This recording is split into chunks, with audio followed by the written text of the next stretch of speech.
Hello and welcome to the War in the Pacific.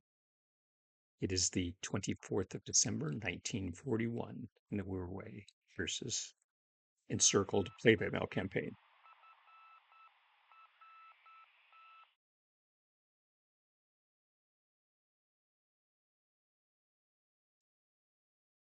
On Java, we're sweeping the mines of Batavia to be able to use the port successfully.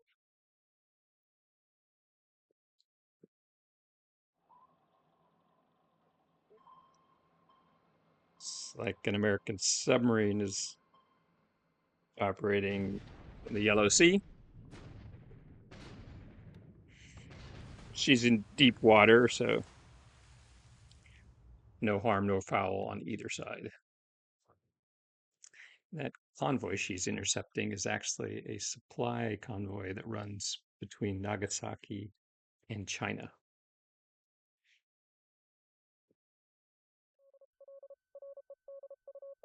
Keeping our war effort in China supplied, which takes a lot of supplies. Looks like our cruisers run into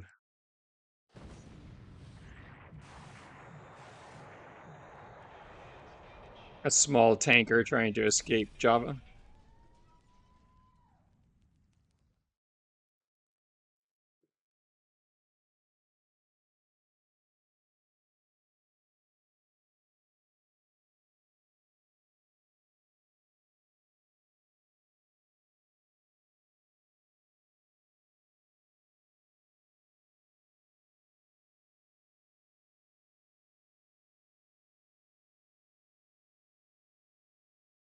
It's like submarines operating off Tulagi. Interesting.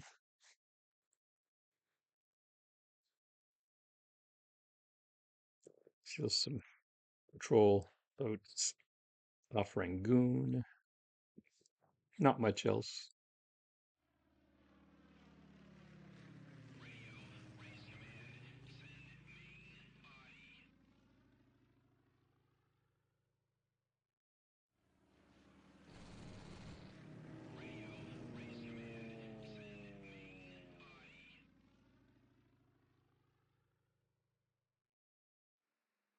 So one of the other key things going on over the coming days is rearming and refueling our carrier task forces and our fast battleships operating in the Indian Ocean.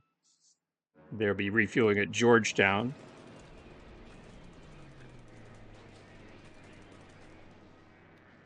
And in the South Pacific, where they'll be refueling and rearming at Tulagi.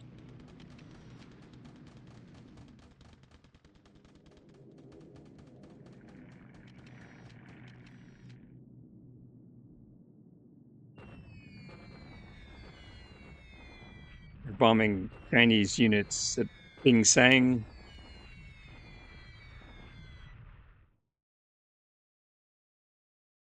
Pingxiang, perhaps the correct pronunciation, is a major resource site. Both like to have those resources and deny them to the Chinese.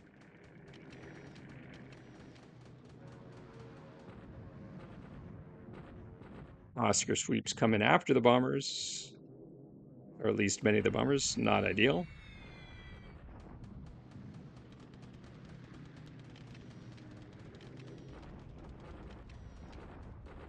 So he is bombing my advancing troops, in this case, the 6th Tank Regiment. And he does this primarily to knock them out of move mode and slow their advance, which is effective. He typically combines this with sweeps because the hex is generally like along the roads, an enemy hex, so he can sweep it. And I don't really have a ton of interest in contesting this unless the situation is favorable, because I just end up losing fighters in an undesirable ratio, trying to cover the advancing tanks. he's not really damaging these units. He's just slowing them, which is, again, effective technique.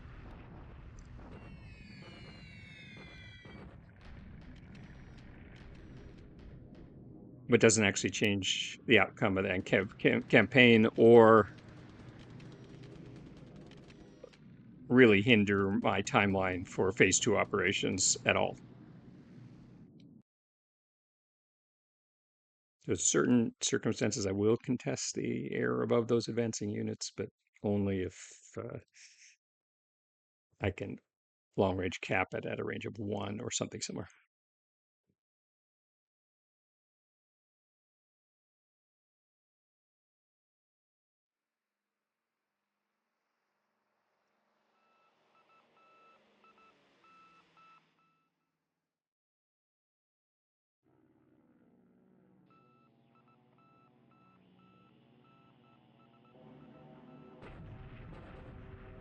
Hmm. It's sweeping near Bingxiang.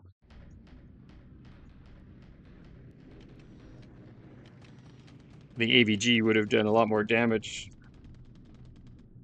had it been capping over Bingxiang.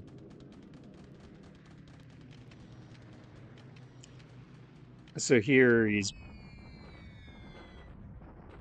bombing some trail units of mine, presumably again trying to slow them. Oh, he did. He went after the port at Saigon, where I have actual interceptors in the air.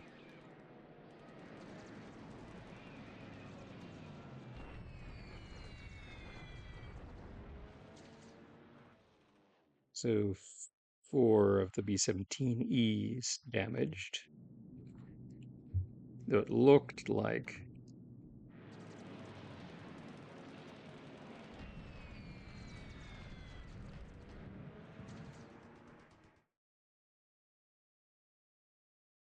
we'll see at the end of the turn whether we actually shot any down. That's an interesting one. While they're in the open, there's nothing actually very important there. Those are just the tail end of some units. Encircled is very aggressive in the use of his 4-engine bombers. I may have commented on that before.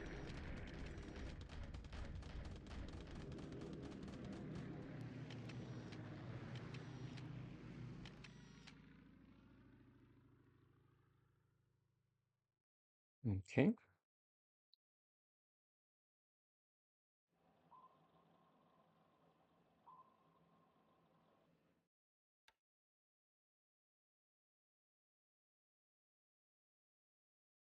You may recall I have lots of submarines blockading the port at Rangoon.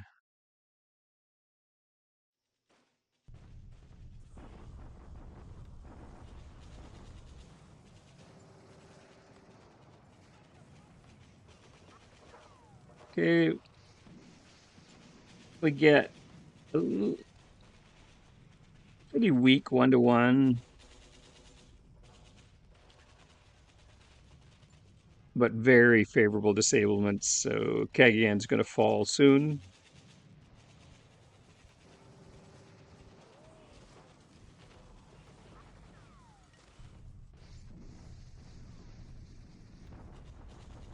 Obviously going to take Pingsang.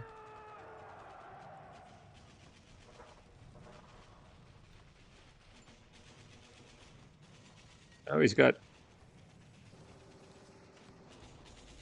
decent combat power still here.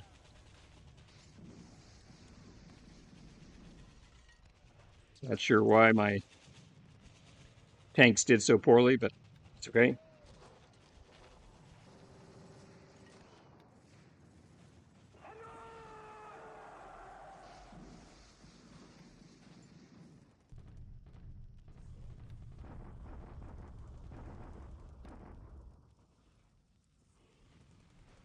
Okay. Well, pretty quiet turn. We'll go through the end of turn cycles pretty quickly here, and then look over the map.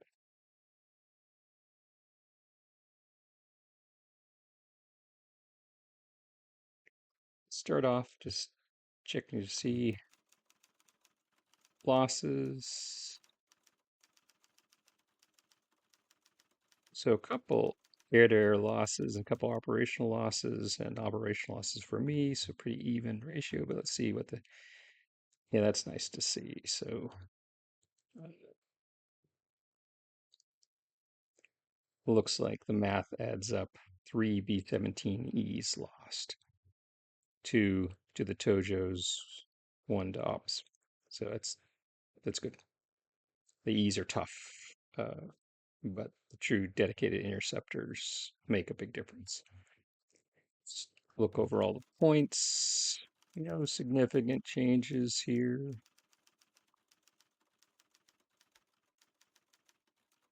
You can see my fishing pickets up the coast of Japan, looking to see if his carriers are going to show up. But let's check in the Aleutians. So we finally reached the point where we can fly in some patrol aircraft. And we'll get some engineers into Shima and start trying to get our Aleutians campaign back on track. It's no longer in the tragic shape it was after turn 1 and turn 2. In China, we'll start attacking up the Nanyang Xi'an Highway this turn. We've got our armor massed, and we'll see what he's been able to get along that highway to slow us down. Of course, these 3 hexes are the most difficult. Forest Rough. This is a stacking limits game, so really the tanks, 1 division, sometimes 2, plus the artillery, which is trying to catch up. Artillery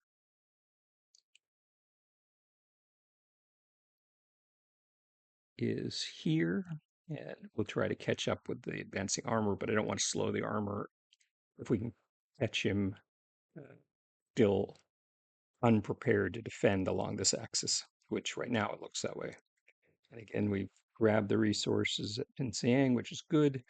And this is our major sort of southern Chinese army in this zone. It's going to be attacking Changsha from the south instead of typically directly from Wuchang.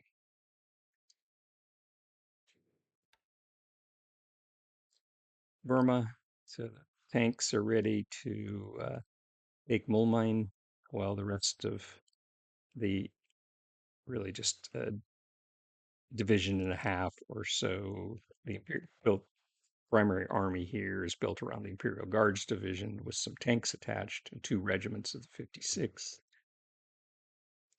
It is the 56, I believe.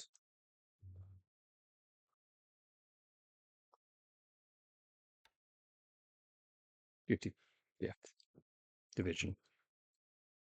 But their goal is limited. Their objective is limited, which is to take Rangoon and cut the railway feeding supplies to China, while our submarines and, if necessary, air power has kept any significant supplies from arriving in Rangoon. On the Malaya, our destroyers have led into Georgetown, rearmed, refueled, and now we'll bring the carriers and battleships down uh, along. We've got minesweepers that are working the Georgetown area. We've got to make sure we have air cover. It's going to take a couple days, maybe 3, to rearm, refuel the carriers, their air group, their torpedo sorties, and the battleships. But we've got plenty of fuel and plenty of naval support to do it.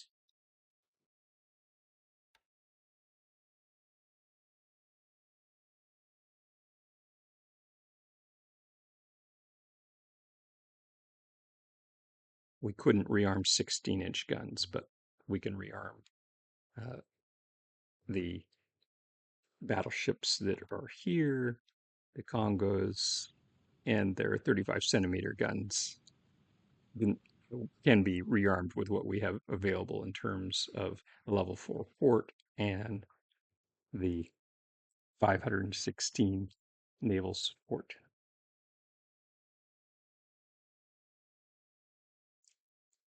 Our tanks and recon units are ready to take Kuala Lumpur and then drive down to Malacca. I won't pursue here because this is the slow road, the way he's going to retreat. I need to go out on the highway, the main road to get down here. Paratroopers are continuing to hold out at Tumalo. Let's see how bad they're doing. Yeah, they're they're getting there.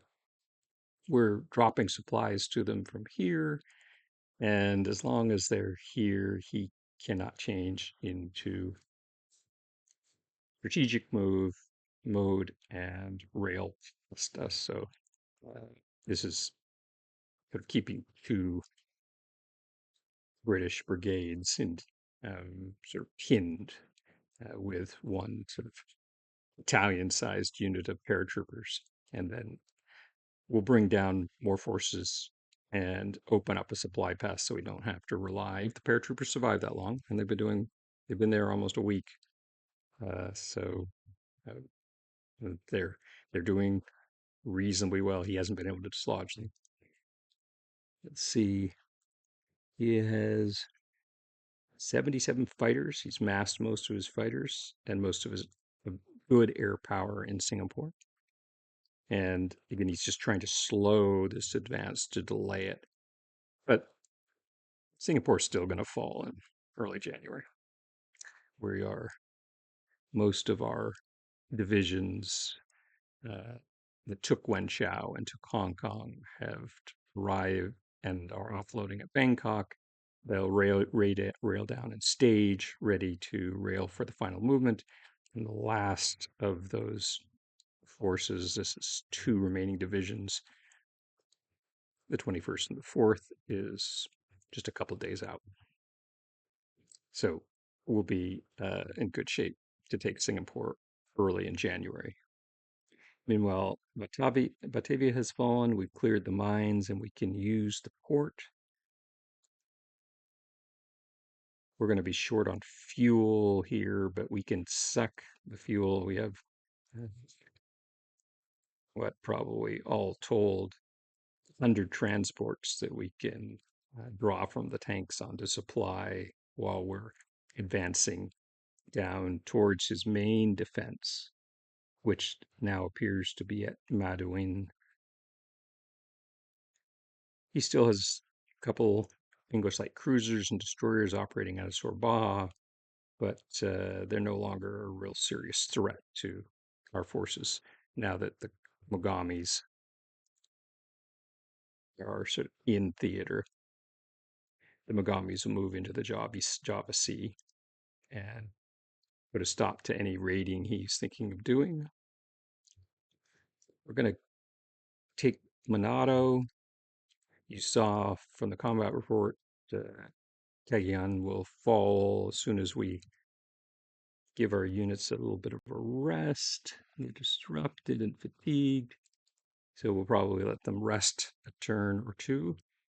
No real rush here. We have nav search watching the area. We don't desperately need this airbase, so we'll give our troops some rest before taking and see if yes, he left Malabalia unguarded. So we're gonna grab that. It won't cut off all his retreat options. He could still they still will be allowed to retreat out of Pagan, which is fine, um, because he can draw a valid supply path to Davo or to Jangus. We could wait to close that. There's no real reason to take it and make sure he doesn't retreat to Malabali. that can be a tough nut to crack. ×3 terrain, an airfield. Really, it's not that different if he retreats into the mountains without supply. So there is a submarine down here. You can see our carriers, carrier divisions 1 and 2 are here. They have refueled, but they need to go back to Tulagi where we have our only AKE at the moment, 3 arm.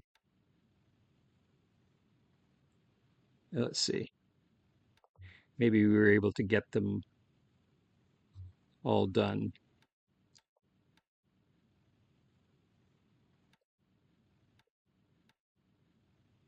Yeah, it looks like a Kagi uh, didn't get her torp rearmed, so have to go back in, which is fine. The transports are just about ready to load for our next phase of our SOPAC operations.